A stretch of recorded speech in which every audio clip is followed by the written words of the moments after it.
Mancode 100.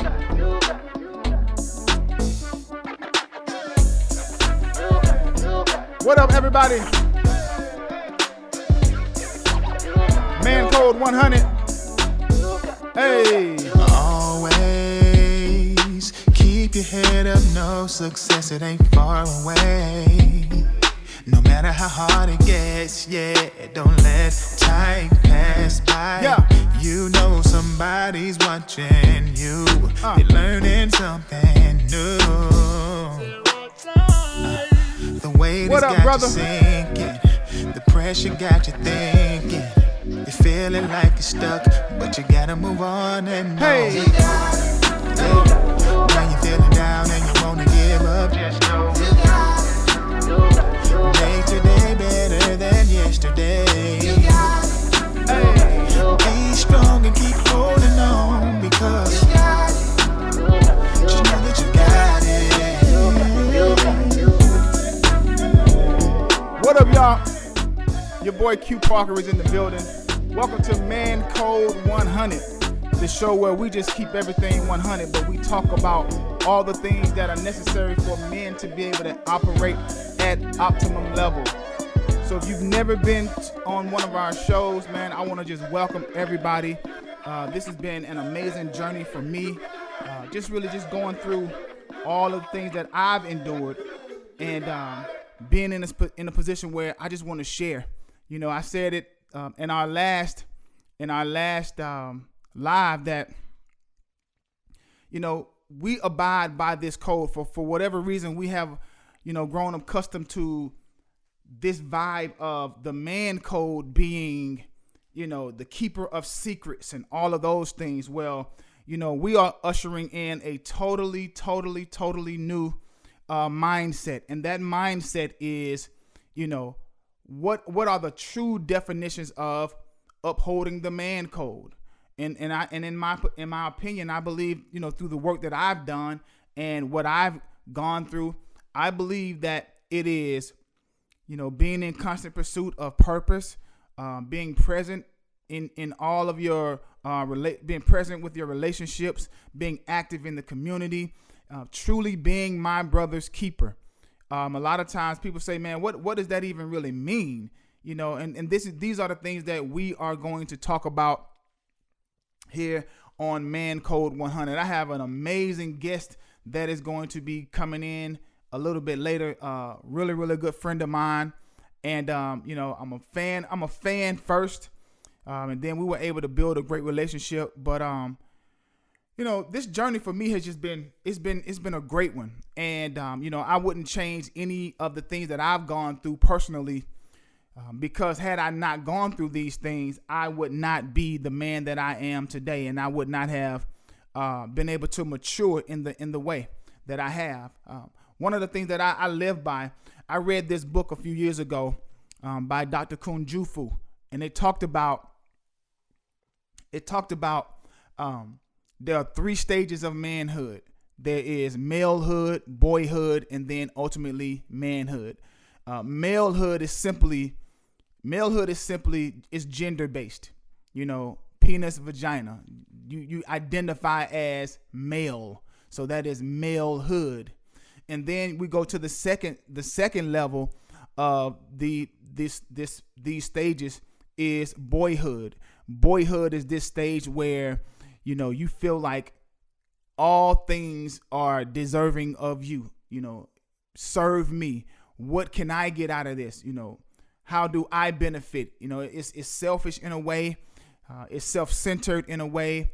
And it is just all about what can somebody else do for me? And so you have so many of our brothers going through their entire lives never getting out of the boyhood stage. And, you know, I know some 50-year-olds who still, you know, talking about going to the club, chasing women, you know, still about conquests. And I just believe that we're in a day where it's time for men to truly step up and be all the things that, you know, God created us to be. And then the ultimate stage of these cycles, the ultimate stage is manhood. Manhood centers and cares about legacy.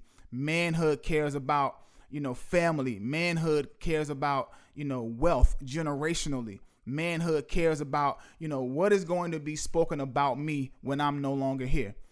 Manhood talks about, manhood is being present. Manhood is being active. Manhood is being able to forgive. Manhood is being able to be assertive when necessary, but also being compliant when necessary. Being able to compromise. Being able to work through things. Understanding that there is power in my tongue, and so what I speak can breathe either life or death. All of these things are the epitome of total manhood. Manhood truly cares about everything that is connected to him, and not just what am I going to get out of it, not just me. And so when we talk about these 3 stages of manhood, my ultimate goal, and I'm a player in this whole game. My objective and my goal is to do all that I can so that men all over this world globally can be in a space where they understand the true essence of manhood, right? And that is why I coined it Mancode, because when we reach that 3rd level, which is the highest level of these 3 stages, when we are operating in the manhood stage, Mancode looks differently. The definition of Mancode looks totally different, right? When we're talking about Mancode from a mature brother, from somebody who is operating in the manhood stage, Mancode is no longer, all right, I'm going to take your stuff to the grave. When I grew up, all I heard when it came to the code was, yo, my secrets are your secrets. We're going to take it to the grave. That's what I grew up thinking that the code was, right? But however, going through the stages and truly allowing myself to develop and doing the work, being committed to the process of growth, being committed to doing the work of maturation, I now understand. And a lot of that growth is surrounding myself with, mentors who I want to emulate. People that I can see are doing some great things that I say, hey, I want to add that to what I'm doing. It wasn't until then that I started to understand that the man code that I need to subscribe to is being accountable for my brother. It's, positioning myself to be able to help my brother when my brother is in need. Thinking top line, not operating down here in the surface, but thinking top line. And so I grew up thinking the man code was one thing. I grew up also thinking that I am my brother's keeper meant almost the same. But what's funny is when you abide by the old code, which the old manhood code, being my brother's keeper means something totally different, because the top line of your definition and your understanding is that of the boyhood stage. Y'all follow me? So when you get to the point where you understand that the code of man that you should be abiding by, when you connect there, being my brother's keeper now takes on a totally new definition. And that means being accountable. That means having to pull your brother from doing something that is going to be detrimental to not only himself, but to his family. Because remember, everything that we have and everything that is connected to us, it's either going to flourish or it's going to fall because of our actions. You feel me? So these are the things that, I'm always trying to push. My brother, hey, Reg, sign back out and then sign back in and request so that I can bring you into the room. But yeah, man, this is what we should all be subscribing to. As men, man, look at what is happening with our world today. Our world is kind of like, it's throwing curveballs, it's throwing sliders, sinkers, all of that stuff. Let me add my brother in, y'all. Hold on one second.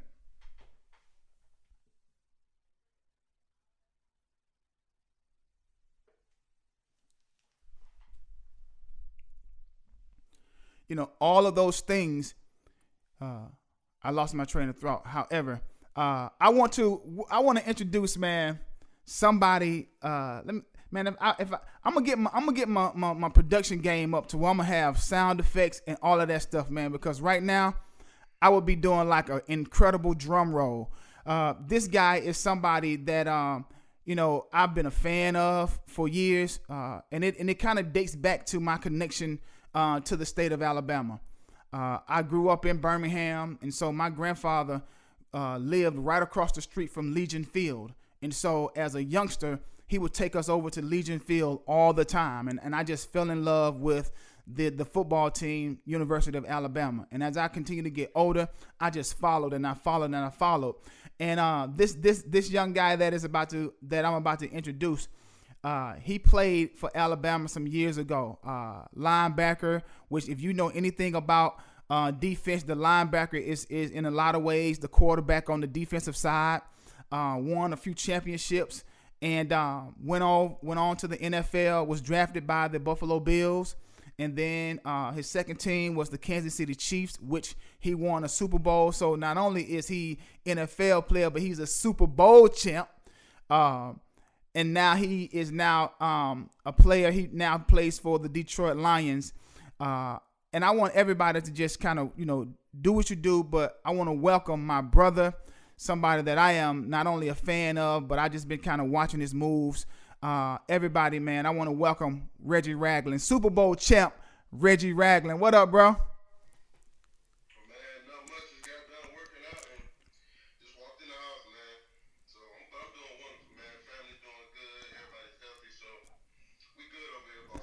I love it. I love it. So, man, you're from Madison, Alabama.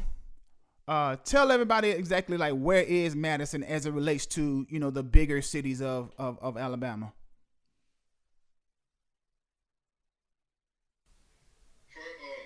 I'm really from Florence, Alabama. Okay. I spent the first 5 years of my life there, then moved to Florence, and then I moved to Huntsville when I was 5. Got it. And I moved to Madison, which is like 15 minutes from Huntsville. And then went to high school at Bob Jones High School, and then went to Alabama, man. So it's by Huntsville, if y'all don't know where it's at. Got you. Man, at what point, Reg, man, when did you fall in love with football? And at what point, man, did you realize, like, I'm actually kind of good at this thing, man, and this could really, be something that I could turn into a career? Say that again, you went out. Okay. At what point, man, did you fall in love with the sport of football? And, also at what point did you realize, like, man, I'm really good at this, man, and I can really do something with this?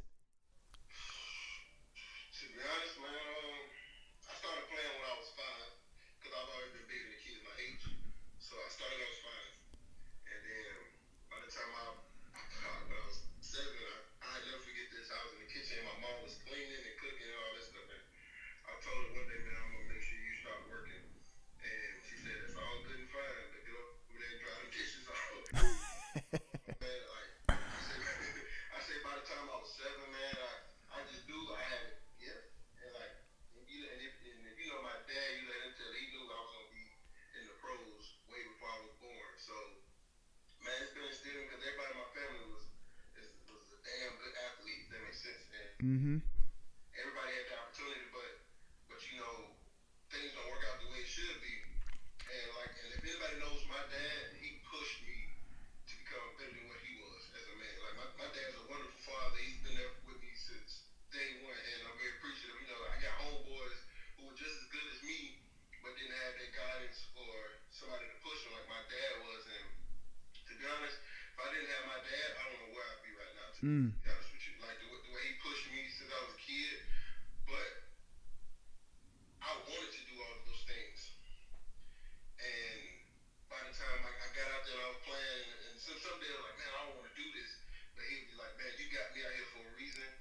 He pushed you, and you're going to finish this because I'm not going to teach you to quit. Yeah. So, man, and I appreciate my dad for all that, especially when I got to college. And them days, man, getting cussed out by the coaches and everything, man, it didn't Mm-hmm. And I just knew, like he always, this is one thing I always take from my dad. Don't listen to how I say it, listen to what I'm saying. That's good. Yeah. And ever since then, I don't care what a coach said, what his tone is. I just listen to what he To said what? and don't react to it. So like that's how I've always been because of my dad, man. Wow, man, I love it, man. So, being that you say that you're appreciative that you got the guidance from your dad. Talk to me, man, about what does it look like for you now as somebody who's been in the league, as somebody who's gone through experiences. Like, what is your commitment to the younger generation? Like when you were at Alabama, like what was your mindset when the freshmen came in? Like, was your mindset, yo, I got to make sure I'm going to give everything I got. Like, I need to leave here empty so that, I think who came after you? Was it Reuben? Reuben Foster came after you? Ruben, Matt? Yeah. Rashad Evans. Like, so like, was your mindset, yo, I'm going to make sure that when I leave here, that I'm going to be empty to make sure that they get all of my failures, my successes, and all of those things? Definitely, because when I first got to Alabama, I played with C.J. Mosley, Yep. Nico Johnson, Trader Priest, and a few other guys. But when I first got to Alabama, me and Nico Johnson clicked really tight because me and him were basically the same person. Good at basketball coming out of high school, could have played basketball in college. And then just listen to him talk about playing with Rolando. Mm-hmm. And like he just always preached, man, like learn what you learn from us and pass it on down. Because if you know with us it's like teaching the younger guys the process of how things work. Mm-hmm. Like you said, the linebackers at Alabama ran the team. So my first 2 years it was CJ. Like I learned from CJ. Like that's one of the smartest guys I've ever been around. And like he doesn't say much. Mm-hmm. He goes up there and he produces and he does what he has to do. Like me, I like to talk, keep my guys uplifted and keep going. And I'm also know what's going on the field and everything like that. So like talking to the younger guys, my job was to make sure they understood what was going on and to make sure that if y'all gonna talk, make sure you walk in the walk too. Just don't say all this talking and you not doing nothing because as a man, I'm gonna look at you crazy. It's just like if you running the household, you saying one thing to your kids and you doing another. Like Yeah. your credibility is lost if you're not doing what you're doing. So for me, it was just make sure they understood, man.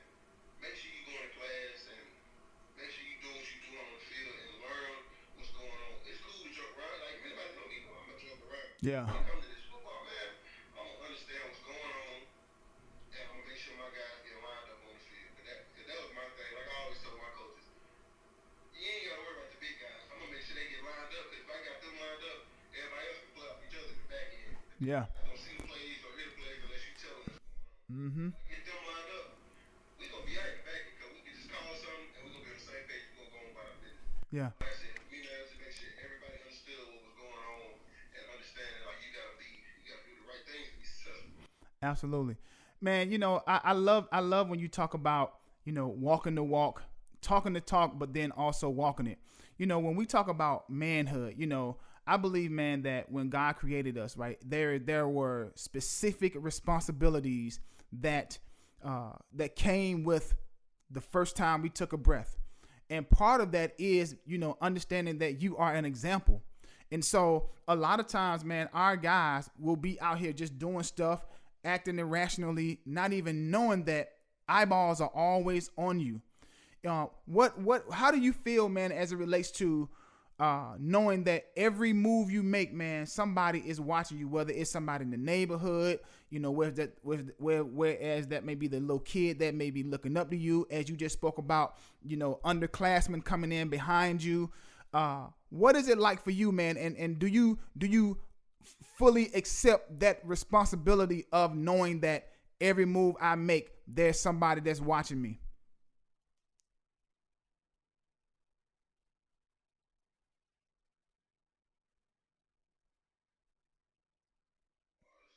There we go. Man, like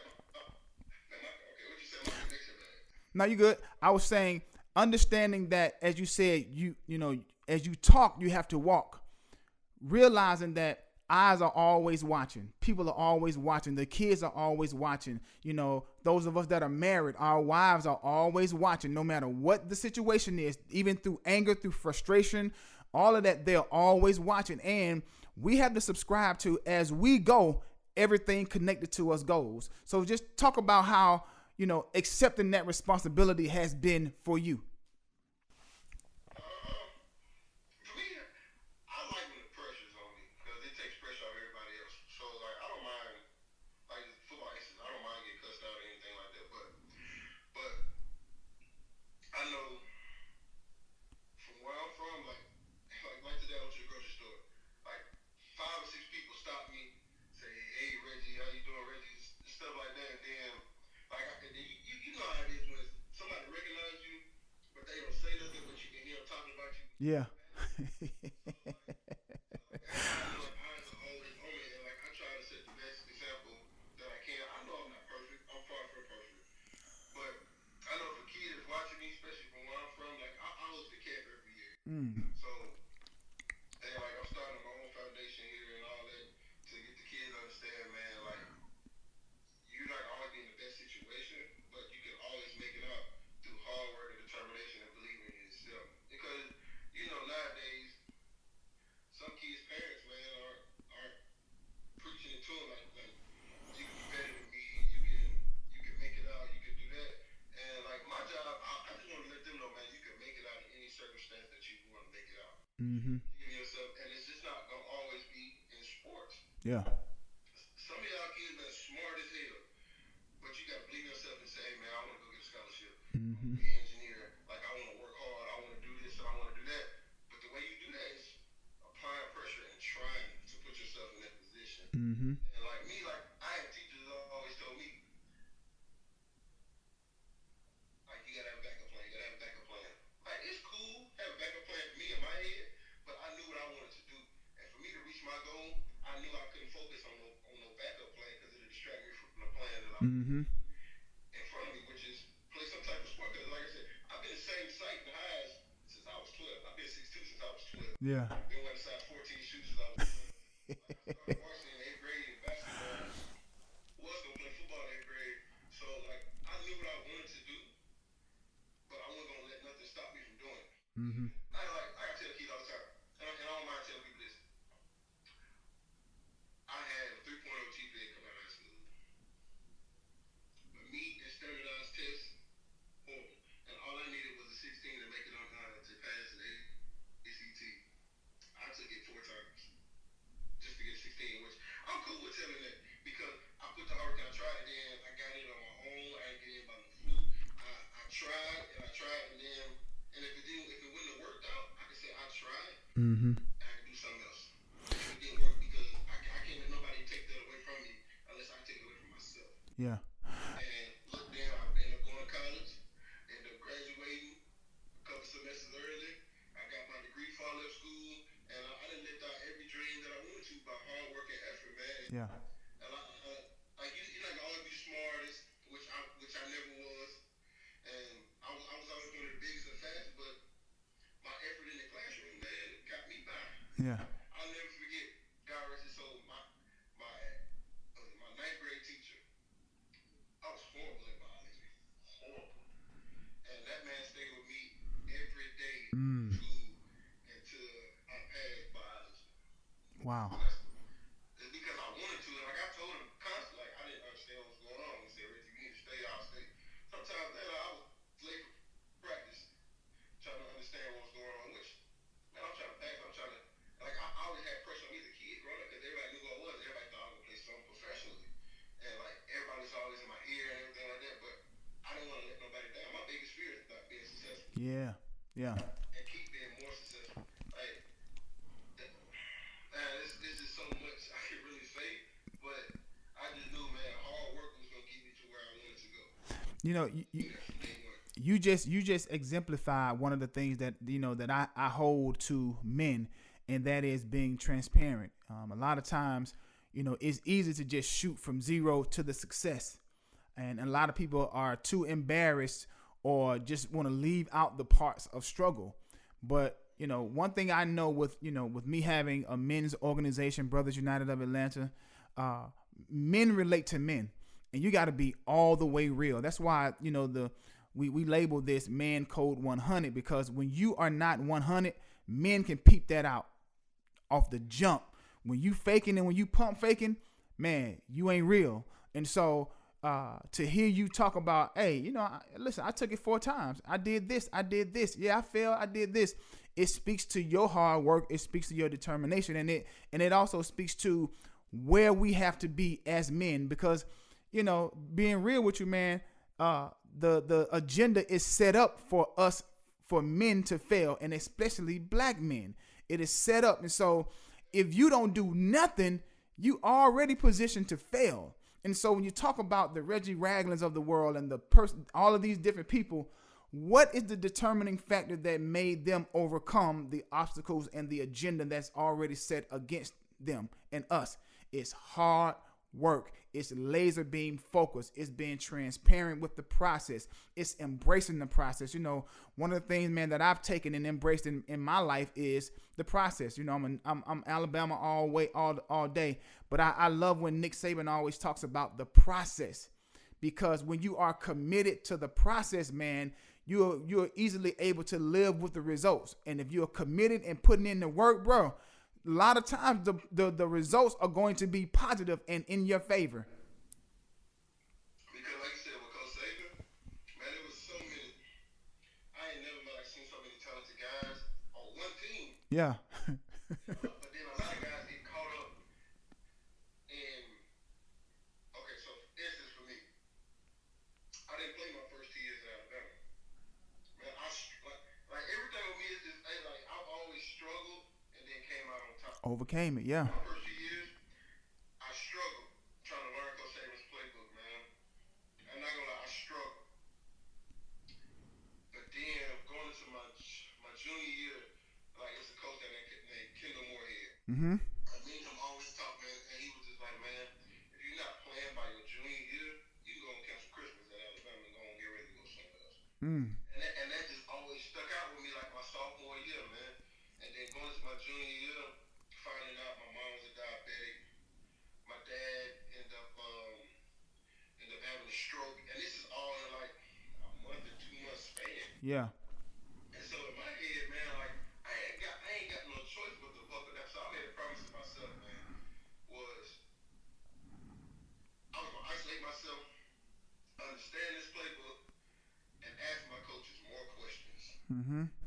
So, but then I really broke it down, and then I learned it to where I understood it. Because he's not gonna say, man, he gonna teach you one way. I understand teaching concepts. Mm-hmm. And for me, I had to learn it by teaching myself the formations. Like 2x2, we either gonna be cover 6, or 3x3, we gonna skate, skinny. Like this is some of the stuff from. Yeah. So, that's how I had to learn it in certain situations. Me, and then if anybody knows, so Ruben's a young dude. Mm-hmm. So I was starting in the base package my junior year, and then this nickel and dime is like the more of the passing sets. Yeah. So if in college they open it up for point more. So I knew for me playing base I wasn't gonna play much, and Ruben ended up hurting his neck. I remember that. Yeah. He ended up injuring his neck, and then I ended up coming in that spring, and I ended up taking all the rest with the ones, but base, nickel, and all that. And I'm not gonna lie, I told Ruben, dog, I sat here and I told Ruben, I said, dog, you ain't getting your spot back, man. I sat there and I said, Ruben, you ain't getting your spot back. Uh-huh. And then we went into scrimmages in camp, man. I come out with the most production, and then going into the season, man, I'm like, okay, Ruben's a little better. I'm thinking coach is gonna put it back. No, he ended up keeping me in there. Mm-hmm. First game, me and Ruben had to play because Trey the Priest he was suspended first game. Man, it was bad. Mm-hmm. Come to win. Like in my head, man, I was like, okay, I just want to get back out there and play football again. It's been 2.5, 3 years since I was a senior, and I really been out there in game situation to play. Okay, it was shaky. But then the second game we played somebody, it got better. But then I think we played like Florida, or we played Florida like the third or fourth game, man. Something just clicked.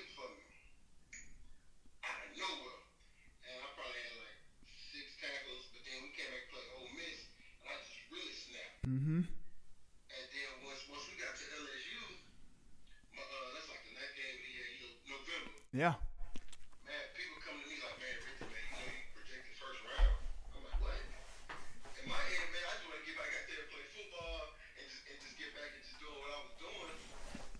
But I said all that to say this. Patient, man, just being patient, keeping your head down, Mm-hmm. working, you'll put yourself back in the position that you wanted to be, man. And I'm thankful for all the experiences that I've been through. Yeah. Like, my rookie year, I tore my ACL. Mm-hmm. Got a whole new coaching staff. My second year got traded. Then being with Kansas City, I sat the first 5 games when I got traded that year. Ended up being one of the top linebackers in the league. Then my second year, my ACL I tore ended up swelling up on me before camp. Mm-hmm. And I didn't get to go through camp like I thought it would be, and I had a shaky season. But I still managed over 100 some tackles. Nice. Last year, get a whole new coaching defensive staff. Then end up having to switch positions, and then coming to me a week before the season start, telling me they want to go in a different direction and put somebody else there, and which I was starting all through OTAs and camp, then switch positions, then y'all tell me a week before that y'all wanted to go in a different direction. I could have took my tail between my legs and be like, man, like this is crazy, like I don't want to do this, I don't want to keep working hard. No. All my man, that's why I love my teammates, man, because they know what I was going through. I was so And we're pulling you up. like and the whole time, man, Tyrann Mathieu, Travis Kelce, man, Pat Mahomes, Anthony Hitchens, man, Chris Jones, like all them cats, man, just helped me keep my head up because I was down, not gonna lie. Yo, let me ask you this question. So, and this is gonna be kind of like a double question, so I want you to ask. So, I spoke earlier about, when we grew up, man, I am my brother's keeper, and the Mancode and all of that kind of stuff. It meant certain things, but talk about, man. So I believe, because I grew up playing sports too, and so I think that there are a lot of life lessons that can be applied to life through athletics. And so when I think about I am my brother's keeper, in football, you can't let your brother down. I don't care if that's not your responsibility, but as a linebacker, Reg, if you happen to actually go and be in the back in coverage, because one of your DBs or somebody slip or whatever, I am my brother's keeper, and so I am doing whatever it takes to make sure that I take up for my brother, right? And so when you talk about having that type of a mindset on the football field, these are things that can also be applied to life as well. And so talk about what my brother's being my brother's keeper, what that mean to you, but then B, also talk about you competed against, like you mentioned, the Honey Badger, Tyrann Mathieu. You guys were adversaries in college, but then here you go, you get into the pros and your teammates. Like, talk about how that ultimately it shifts from being adversaries and opponents, heavy opponents, because we know that Bama LSU rivalry, what that's like, but then to being teammates. After meeting that dude, like you heard so much about him getting in trouble and all that stuff at LSU, and then people talking bad about him. But then, man, once you meet the person, because I don't judge nobody about what nobody else says. So when I met him, cool as a fan, man. Uh-huh. And like when I hear my brother's keeper keeping it 100 and being truthfully and being honest and telling my brother that if he needs me, I'm there. So like it got to the point where me and him got so cool, like I started going on his house and we started grilling. Like me and him texted him a few times this week, and he was like, man, Reggie, like I don't cook, man, but I've been learning how to cook. Mm-hmm. So man, like that's one of the coolest dudes, man. Like I didn't ever been around, and like he was supposed to get married a couple weeks ago.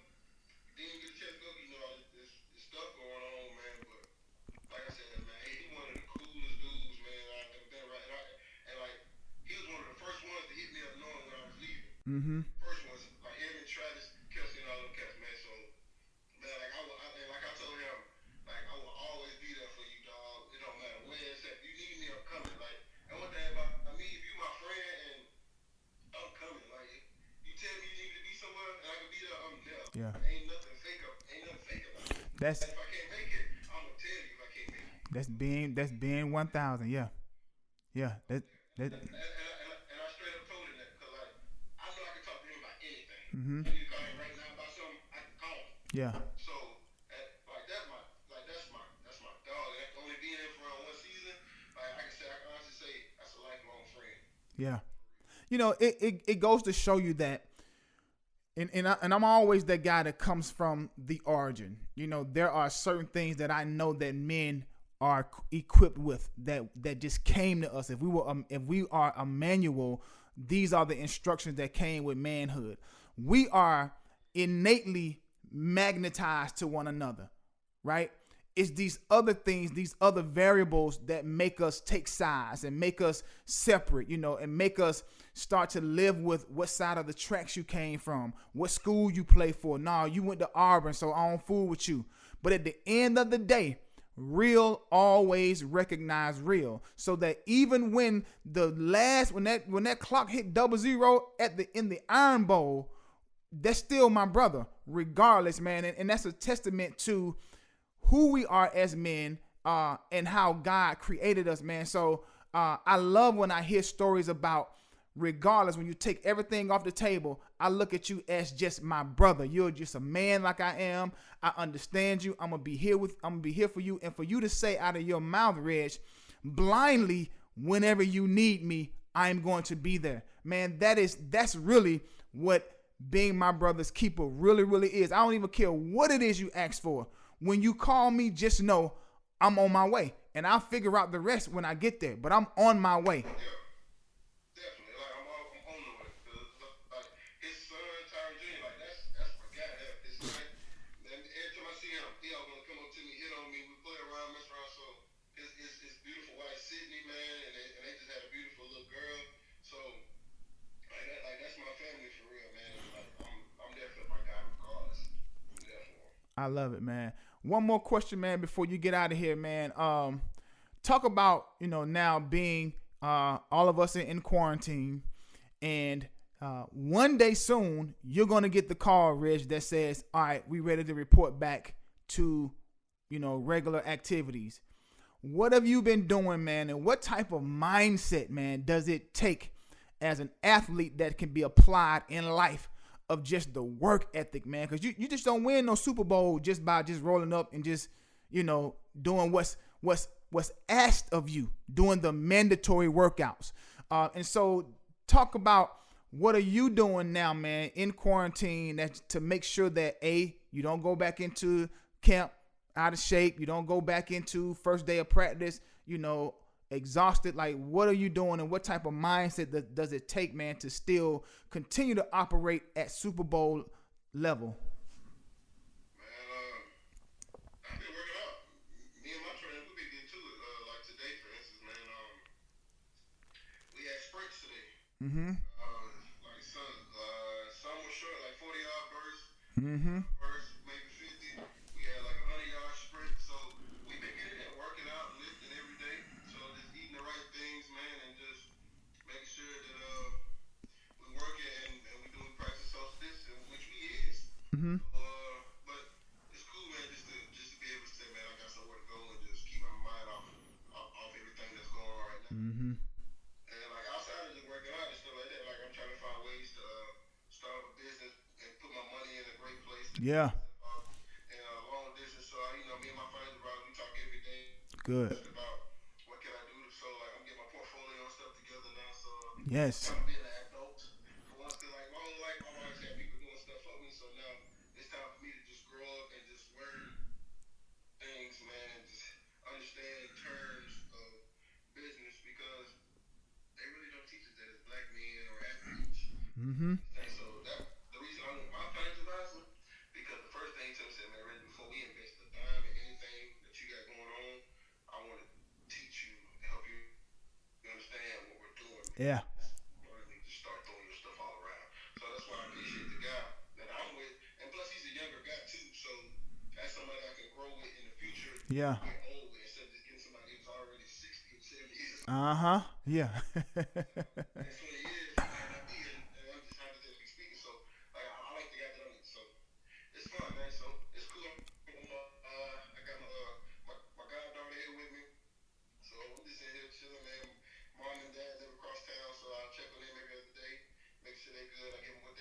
Yeah.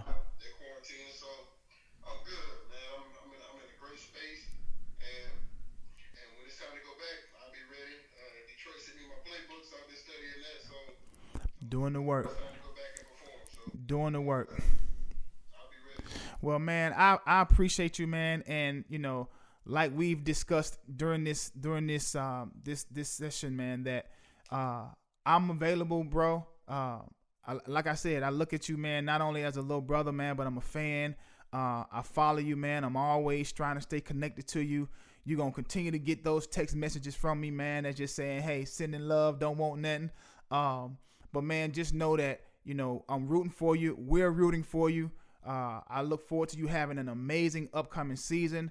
I'm also excited about the things that I'm going to read about that you are doing in the community, in your hometown, through your foundation, and all of those things, man. But congratulations to you on all the success, man. And I think that you really helped some people watching and that will hear the podcast later on just, what it takes to be at ultimate level, man. So continue being 100, man. Continue upholding the Mancode that we are to abide by, being accountable, loving, man, and being gentle when necessary, but also going out there showing up and dominating, man. So I love you, bro. You got my number, man. Always gonna be available to you, man, no matter what it is, man. But I love you, man. Be safe, man, and stay safe and stay home, but keep doing the work. Oh, yeah, appreciate it. Love you too, man. Appreciate everything. My dude. Away from Buffalo when I met you out there. Yes, sir. Yes, sir. Roll Tide, man. Be good. All right. Roll Tide. Yes, sir. Wow. That was really amazing. That was actually dope. I was gonna get to some questions, but I needed to hear everything that he was saying, because I know that somebody that is practicing, that is aspiring to be an athlete, would want to hear some of the things that he's saying. And it's important for us to show our young black boys what success looked like, but not what it physically looked like, but there's an action in the word look too. What it looked like, what does it look like to excel? What does it look like to achieve greatness and be able to tap into the greatness that came with us? I say this all the time, and I will always repeat this. We came with everything that we need. We just got to activate it.